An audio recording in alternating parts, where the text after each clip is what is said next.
MIDC आणि रोहा नगर परिषदेच्या संयुक्त विद्यमाने centre for invention innovation and incubation of training CIIIT अशा 120 कोटी रुपयाच्या महत्त्वपूर्ण प्रकल्पाचं भूमिपूजन ज्यांच्या शुभास्ते झालं, ज्यांच्यामुळे हा प्रकल्प रोहायला आणण्यामध्ये मला यश मिळालं, असे या सर्वांच्या पाठीमागे पहाडासारखे उभे राहणारे राज्याचे उपमुख्यमंत्री,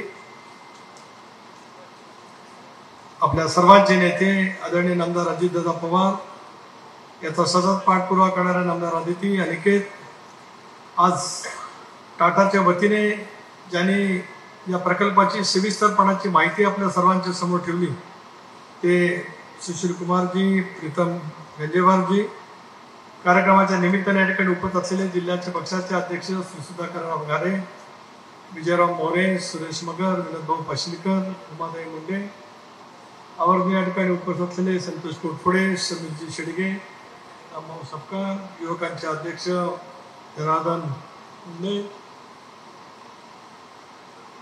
आज या व्यासपीठावर उपस्थित असलेले माणगाव शिक्षण प्रसारक मंडळाचे अध्यक्ष, ज्यांनी फार मोठ्या शैक्षणिक सुविधा माणगावच्या परिसरामध्ये केल्या आणि उद्याच्या भवितव्यात आमच्या समेत वाटचाल करण्याचा निर्णय घेतला, ते ॲडव्होकेट राजीवजी साबळे, सर्व सन्माननीय व्यासपीठ, आज या ठिकाणी उपस्थित असलेले श्री अमित गान, आमचे अतिरिक्त जिल्हाधिकारी, उपविभागीय अधिकारी, मुख्याधिकारी, रोहा नगरपालिकेचे सर्वच माझे नगरसेवक, नगरसेविका भगिनी, सर्व शहराचे अध्यक्ष अमित उघडे, सर्व माझे पत्रकार मित्र, सैनिक वाहिन्यांचे प्रतिनिधी, शहरातील तालुक्यातील प्रशासकीय तमाम शिक्षणप्रेमी नागरिक,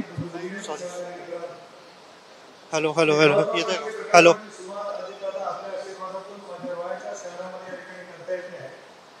याचं मला मनापासून समाधान आहे.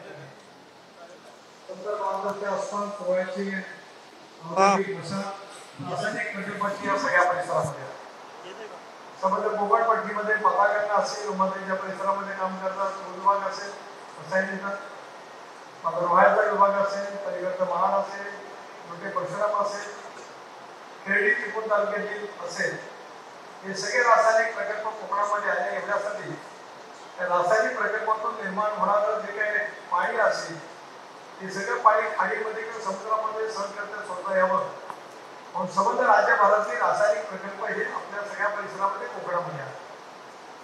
अनेक प्रकल्पांच्यामुळे रोजगार जरूर मिळाला असेल, पण या सगळ्या प्रकल्पांच्यामुळे हवा पाण्याचं प्रदूषण, वेगवेगळे गंभीर आजार त्या ठिकाणी दुर्दैवाने सामोरं जावं लागलं.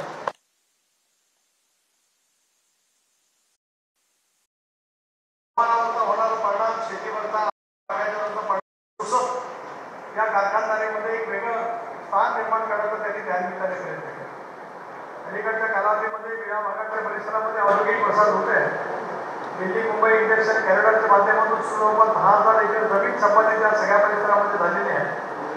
गौतमबाईला विनंती केल्यानंतर बॅकरन झालेला दिघीचा पूल आता अडाणी पोटने त्या ठिकाणी घेतलेला आहे आणि 18व्या लोकसभेमध्ये आपल्या सहकार्यातून निर्वाचित झाल्यानंतर वाढवणच्या पोटला 80,000 कोटी रुपये भारत सरकारने मंजूर केले. त्यानंतर पंतप्रधान महोदयांची मी भेट घेतली, आम्हीबाईंची घेतली. आपण त्या बाबतीमध्ये माझे मार्गदर्शक म्हणून सतत त्या ठिकाणी प्रयत्नशील राहिला आणि मला सांगायला अभिमान वाटतो की गेल्या वर्षभरामध्ये केंद्र सरकारच्या माध्यमातून दिल्ली औद्योगिक वसाहतीसाठी 40,000 कोटी रुपयाचा निधी केंद्र सरकारने त्या ठिकाणी मंजूर केला. मी मगाशी सांगितल्याप्रमाणे दिल्लीपूरचा सिविल नाही तर शिवतन तालुका, मुरुड तालुका, शेजारचा मसाळा, ताळा आणि रोहा, माणगाव या सगळ्या परिसरामध्ये उद्याच्या भवितव्याच्या कालावधीमध्ये येणाऱ्या कारखानदारीसाठी 40,000 कोटी रुपयाचा निर्णय भारत सरकारने दिला. आता 2,000 कोटी रुपयाची बाहेरून सुविधांची कामं, जी कुंडलिका इकडे बारमाही वाहते आपल्या मुळशीदारांचं पाणी, त्याच्यातून या सगळ्या प्रकल्पाला पाणी जाण्याचं काम, MIDCने सुद्धा पाईपलाईनचं काम सुरू केले. रस्त्यांची कामं सुतारवाडीपासून ते कोऊर भाले त्या सगळ्या पट्ट्यामध्ये, भुवनच्या पट्ट्यामध्ये सुरू झालेल्या आहेत. काही महिन्याच्या कालावधीमध्ये, वर्षभराच्या कालावधीमध्ये वेगवेगळ्या आंतरराष्ट्रीय कंपन्या या देशामध्ये गुंतवणूक करण्यासाठी मोठ्या प्रमाणावरती झालेल्या आहेत. पण एक बाब आपण मंत्रिमंत्री असताना मंत्रिमंडळामध्ये ज्याला उद्योग धोरण आलं, दिल्ली मुंबई इंडस्ट्रियल कॉरिडॉरच्या वतीमध्ये जोडलं झालं, आपण उपमुख्यमंत्री होता, मुख्यमंत्री होते, त्यावेळेला मी राज्य सरकारला विनंती केली की कोकणात कारखानदारी यावी, पण आता प्रदूषण करणारे कारखाने नको, तर service sector, automobile sector, industrial sector अशापैकी कारखाने त्या ठिकाणी मंत्रिमंडळामध्ये त्यावेळेला मंजूर करून घेतलं होतं. अपेक्षा असेल की प्रदूषण गेले, पण या सगळ्यांमध्ये अवलंबून असेल कारखान्याने त्या सगळ्या 50 वर्षापूर्वी कारखाना आले त्यामुळे स्थानिकांचं प्रतिबिंब त्याच्यामध्ये उतरतो. आज आपण ही घटना मनामध्ये घेतली. उद्या सहमतात उद्योगमंत्री आहेत, आपण अशा मध्ये या बैठकीमध्ये निर्णय घेतला आणि या उद्याच्या भवितव्याच्या कालावधीमध्ये येणाऱ्या कारखानदारीला व्यवसायाभिमुख शिक्षण देण्याचे उपक्रम त्या ठिकाणी करावेत अशा प्रकारची भूमिका मध्ये सरकारने घेतली.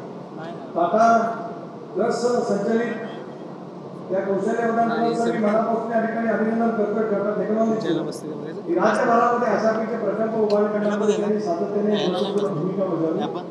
देशाला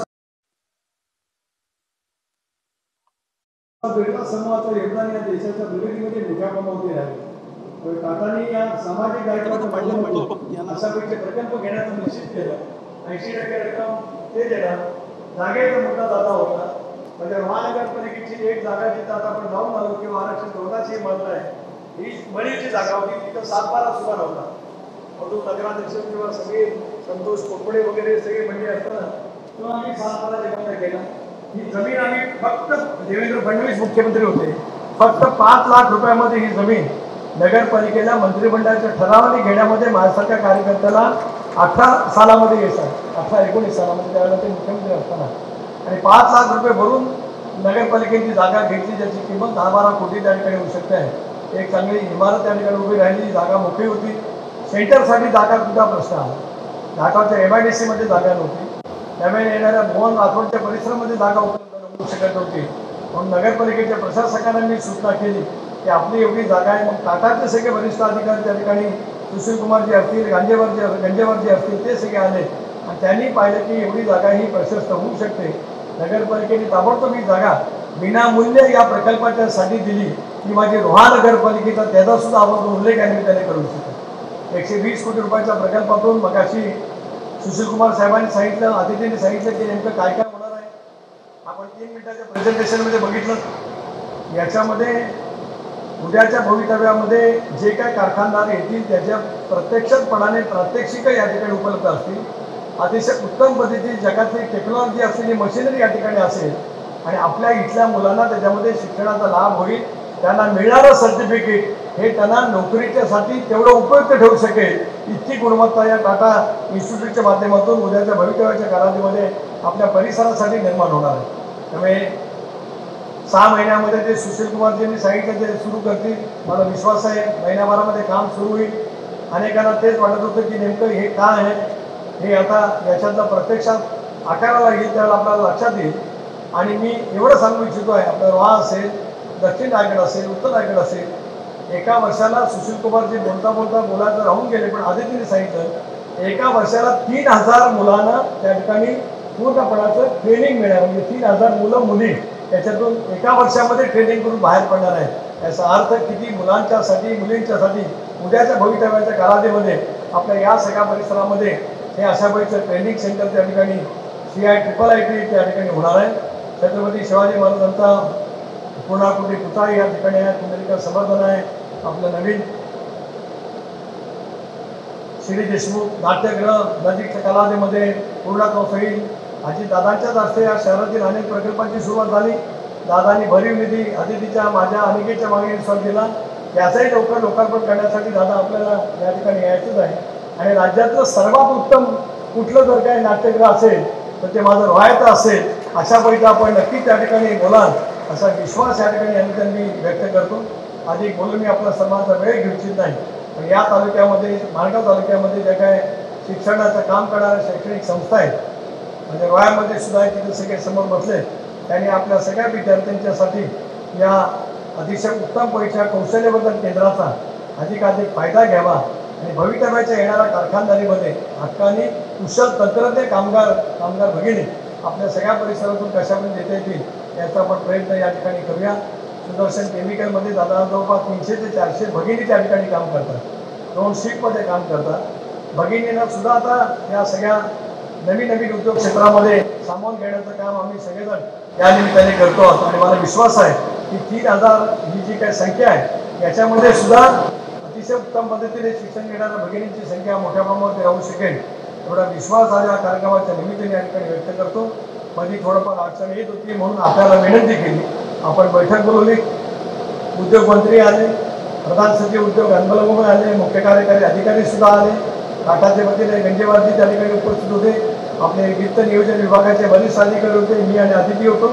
आणि त्यावेळेला ही 20% रक्कम MIDCने द्यावी असे आदेश तुम्ही दिले. MIDCला सुद्धा आम्ही सांगितलं की या जिल्ह्यात सर्वाधिक जर का जमीन संपादित झाली ती MIDCच्या मार्फत झाले, त्यामुळे MIDCने आपला हिस्सा द्यावा. उद्योगमंत्र्यांनी, उदयजींनी आणि सगळ्या अधिकाऱ्यांनी ते मानलं. त्याच्यामुळे आता 115 कोटी रुपयाचा महत्त्वाकांक्षी प्रकल्प आपल्या रायामध्ये या ठिकाणी सुरू होईल. चिंतामणराव देशमुख, परमपूज्य पांडुरंग शास्त्री आठवलेंचं गाव, त्याच्यामुळे इथे बुद्धिमत्ता, प्रखरता, आत्मविश्वास आणि संबंध विचार याचा अतिशय सुंदर मिश्रण असलेला हा सगळा परिसर आहे. त्यामुळे उद्या आपण सगळेजण या प्रकल्पाचं कौशल्यवर्धन केंद्राचं स्वागत करत असताना टाटा या कौशल्य विकास टेक्नॉलॉजीचं सुद्धा खासदार म्हणून मी जागतिक प्रकल्प प्रमुख सुशील कुमार जे आहेत तुमचे मी मनापासून या ठिकाणी आभार मानतो. तमाम रुहेकरांना, माझ्या अंतःकरणा रायगडकरांना, नव्या पिढीला माझ्या अंतःकरणापासूनच्या शुभेच्छा. पुन्हा एकदा दादा आपल्या सरकारचं, आपल्या सगळ्या सरकारचं, उद्योगमंत्र्याचं आणि याच्यामध्ये काम करणाऱ्या सगळ्या दादांचं अतिशय मनापासून आभार मानून माझे 2 शब्द थांबवतो. जय हिंद, जय महाराष्ट्र.